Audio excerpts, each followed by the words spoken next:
Bonjour à tous, on se retrouve pour un tutoriel sur GitHub et le logiciel en ligne MakeCode. Donc en fait, qu'est-ce que c'est?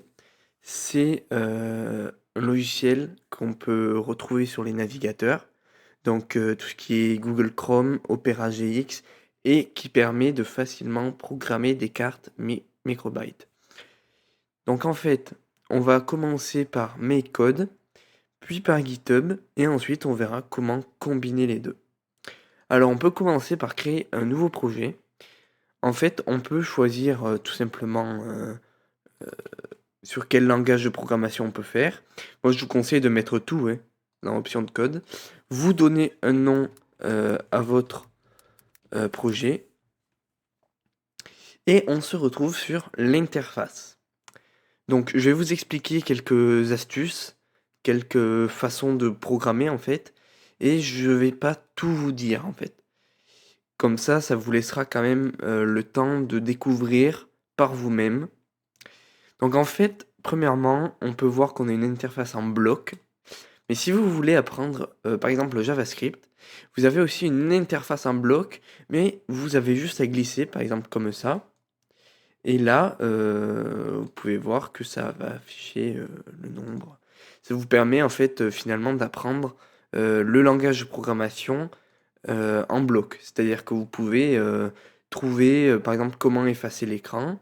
Hop, et bien en fait, vous avez, la commande, et cela vous permet, facilement d'apprendre.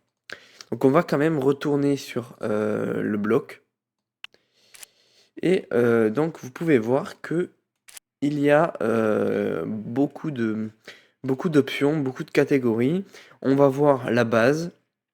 Donc la base, c'est le bloc toujours et au démarrage. Pour ceux qui sont déjà sur Arduino, c'est en fait setup et loop. En gros, au démarrage, ça va s'exécuter une seule fois au démarrage de la PAMI. Donc on va l'utiliser pour initialiser des variables, faire tout un tas d'actions préliminaires. Et le bloc toujours, ça va s'exécuter tout le temps. Donc en fait, on va pouvoir avoir des entrées qui sont déjà disponibles sur la microbit de base. Donc par exemple, le bouton A, le bouton B, secouer. On va pouvoir aussi lire les broches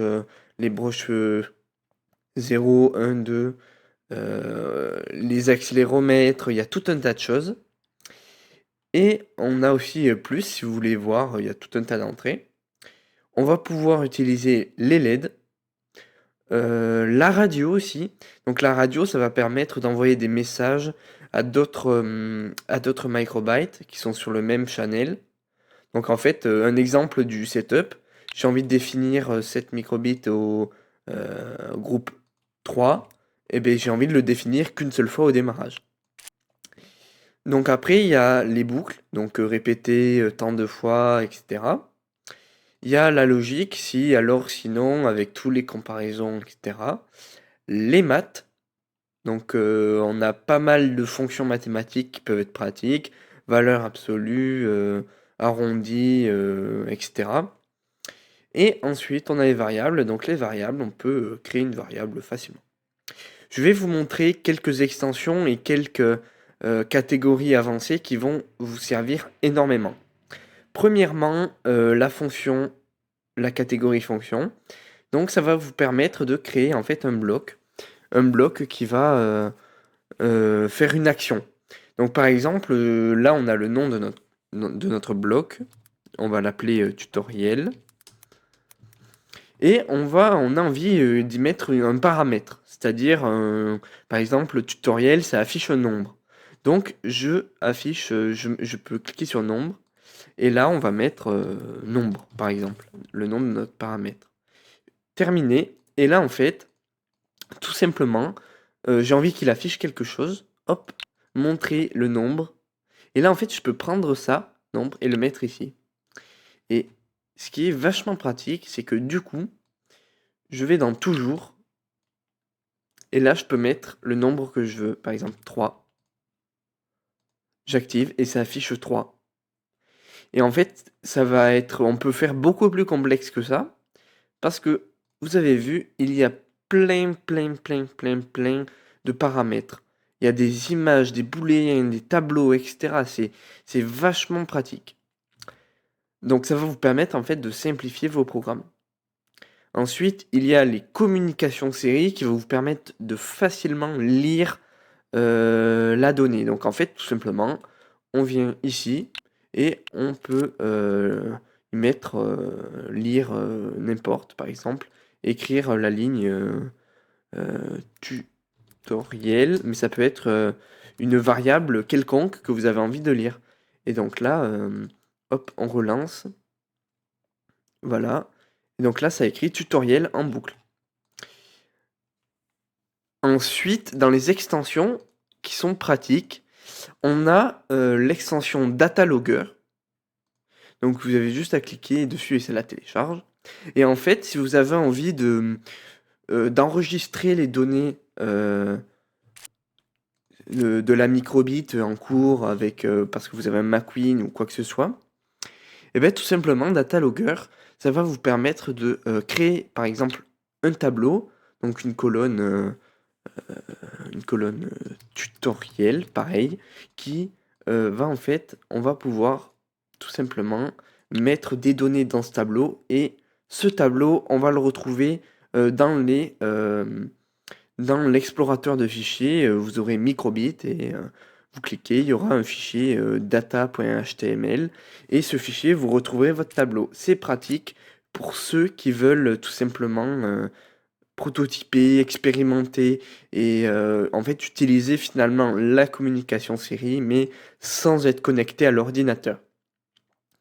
Ensuite, dans les extensions pratiques, vous avez tout simplement Sonar. Donc ça, si vous voulez utiliser un capteur sonar, un capteur à ultrasons. Et vous avez McQueen. Donc McQueen pour vous permettre d'utiliser le châssis McQueen et faire donc dessus, vous avez tout un tas de choses. Donc là, vous avez McQueen V4, McQueen V5 suivant votre version. Et là, vous pouvez lire les capteurs à ultrasons, les cerveaux, les LED, etc. Et alors, petite astuce, pour ceux qui veulent utiliser les LED RGB de la McQueen, et pas seulement les deux LED rouges à l'avant, en fait, vous devez utiliser l'extension NeoPixel. Donc vous l'ajoutez, pareil, vous cliquez. Et donc dans NeoPixel, vous avez définir stripe à... donc ça, vous le mettez au début. Et en fait, en dessous, vous avez les broches. Donc il me semble de tête, c'est P15 avec, par exemple, une LED. Parce qu'il y en a une à P15. Et vous allez pouvoir utiliser ces LED. Et donc en fait, dans la broche pour toujours, NeoPixel, vous faites régler couleur de stripe sur ça. Et ensuite, il ne faut pas oublier de montrer strip. Donc en fait, hop, ça s'allume. Tac, orange. Et vous verrez que ça va allumer la LED. Donc c'est bon pour MakeCode, vous avez toutes les bases, vous avez toutes les catégories qui peuvent vous être utiles. Ensuite, vous avez un bloc qui est en fait une option qui est vachement pratique. Donc, par exemple, on va prendre la variable strip, toujours modifier strip de 1 et on va mettre toutes les 1 seconde, modifier strip de 1. Donc en fait, hop, on va mettre définir strip à 0. En fait, là, le programme il est simple, il va incrémenter strip de 1 toutes les 1 seconde. Et donc en fait, j'ai envie de voir à la fin l'état de toutes mes variables, etc. Donc là, vous avez une icône. Donc l'icône activer le mode débugger, vous cliquez et là, vous avez toutes vos variables. Et donc en fait, vous cliquez sur redémarrer le débogage. Là, vous allez voir, ça va vous attendez un peu, hein. Et lorsque vous avez envie de voir l'état de vos variables, suspendre l'exécution. Et là, vous avez l'état de strip. Donc là, il s'est passé 10 secondes. Et en fait, c'est vachement pratique pour vérifier comment ça se passe, le comportement de vos variables, etc. Et c'est vachement pratique. Ensuite, on va passer sur GitHub.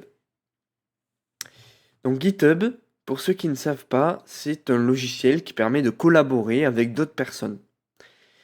Donc, quand vous aurez téléchargé GitHub, vous vous connectez et vous tombez sur une page qui ressemble à ça. N'ayez pas peur, ça va être plutôt simple. Donc j'ai envie de créer un nouveau repository. Donc en fait, c'est le projet qu'on a envie de créer. Donc vous cliquez sur Create New Repository.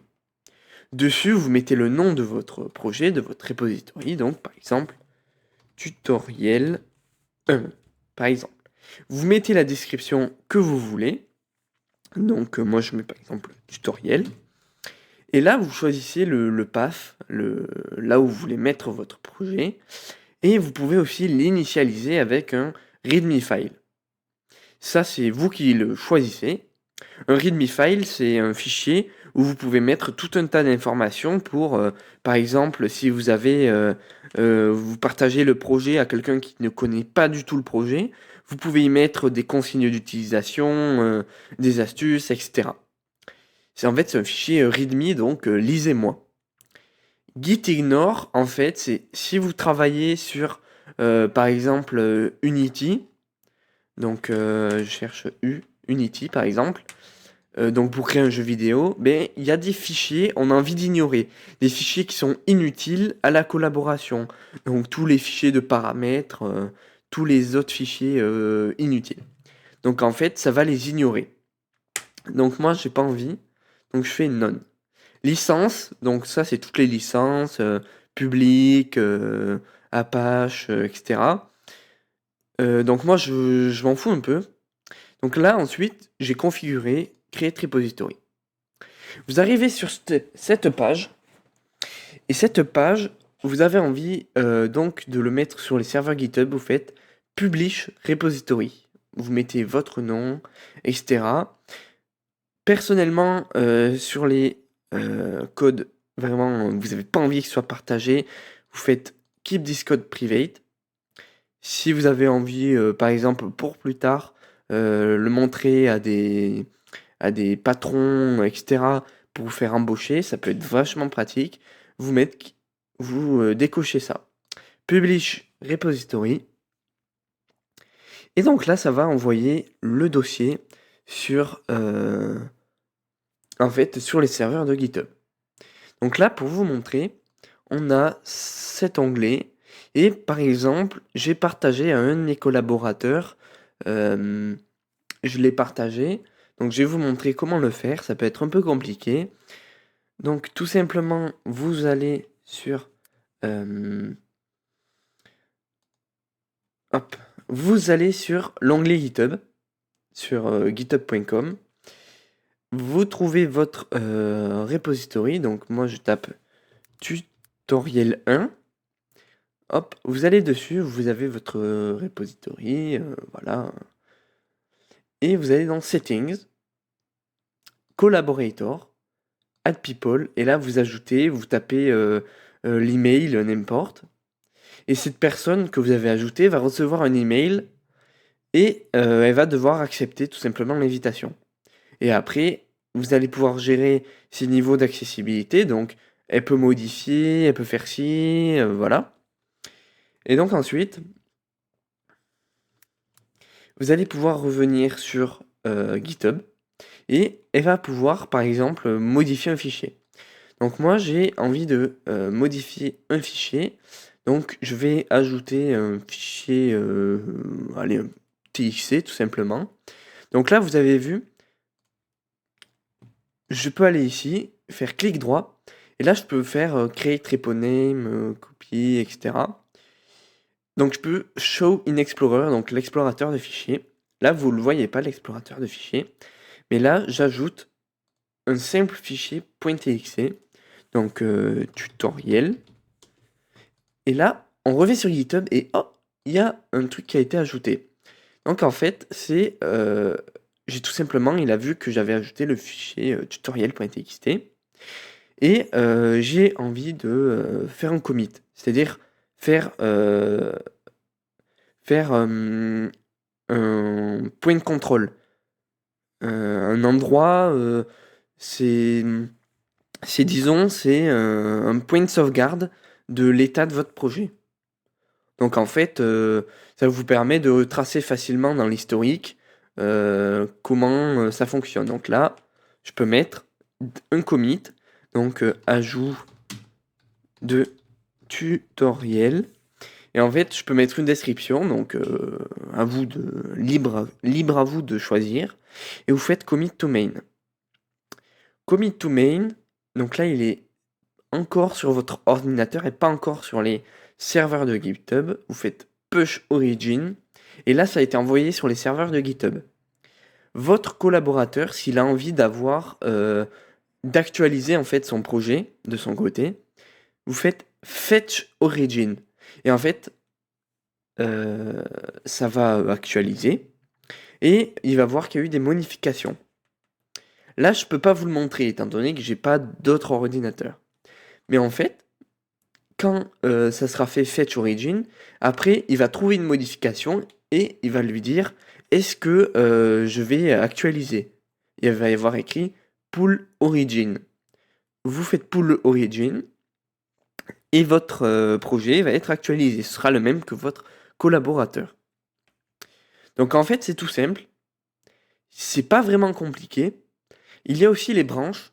En fait, les branches, ça va tout simplement être, par exemple, j'ai un collègue qui travaille sur la partie interface homme-machine, donc par exemple l'application, et moi je travaille sur, donc par exemple sur un projet de site web. Moi je travaille sur le JavaScript, donc tout ce qui est animation, etc. Et j'ai mon collègue qui travaille sur l'interface, donc tout ce qui est CSS, HTML. Donc en fait, je vais créer une branche HTML, je vais créer une branche ci, donc etc. Et après, on va pouvoir fusionner les branches, on va pouvoir faire tout un tas de choses. Donc ensuite, je vais vous montrer comment utiliser GitHub donc sur MakeCode. Donc là, on revient sur notre projet. Et il y a une petite interface, créer un dépôt GitHub. Vous cliquez dessus, vous faites souvenir de moi. Ça va vous demander de vous connecter à GitHub. Et là, héberger votre code. Et en fait, ça va être comme comme je vous avais montré pour créer un repository, description, etc. Continuer. Et là, en fait, ça crée un dépôt, donc un repository. Ça va prendre un peu de temps et je vais vous montrer qu'il sera sur votre compte GitHub après.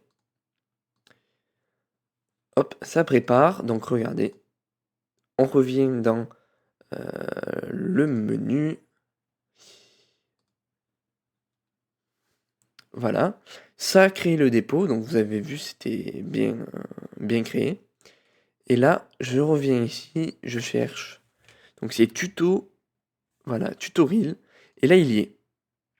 Vous avez le projet avec tous les tous les codes, etc. Donc là, je vais ici. Et par exemple, j'ajoute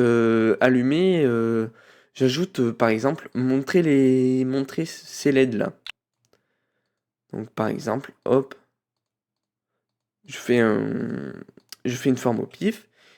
Et donc là, je vais pouvoir créer un commit, en fait, tout simplement. Je clique sur l'icône GitHub, je crée le commit, donc ajout du montrer LED, donc c'est lui là.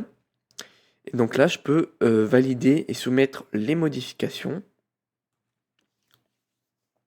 Et ça va faire comme un commit en fait. Et donc ici, j'actualise. Et on va pouvoir observer en fait qu'il y a 3 commits. Donc fichiers initiaux, donc init. Fichiers initiaux, ça c'est GitHub qui l'a créé. Et ça c'est moi. Et en fait, on va pouvoir pareil partager le dossier, le repository avec un collaborateur. Et donc en fait, votre collaborateur, il a juste à cliquer sur importer votre dépôt GitHub. Donc MakeCode va chercher les repos GitHub qui contiennent des trucs MakeCode. Là, par exemple, j'en ai plusieurs, Pamistar. Il clique et il a le projet qui s'actualise en même temps que lui. Donc c'était tout pour un tutoriel. J'espère que ça vous aura plu. J'en ferai d'autres plus tard. Et bah c'est tout.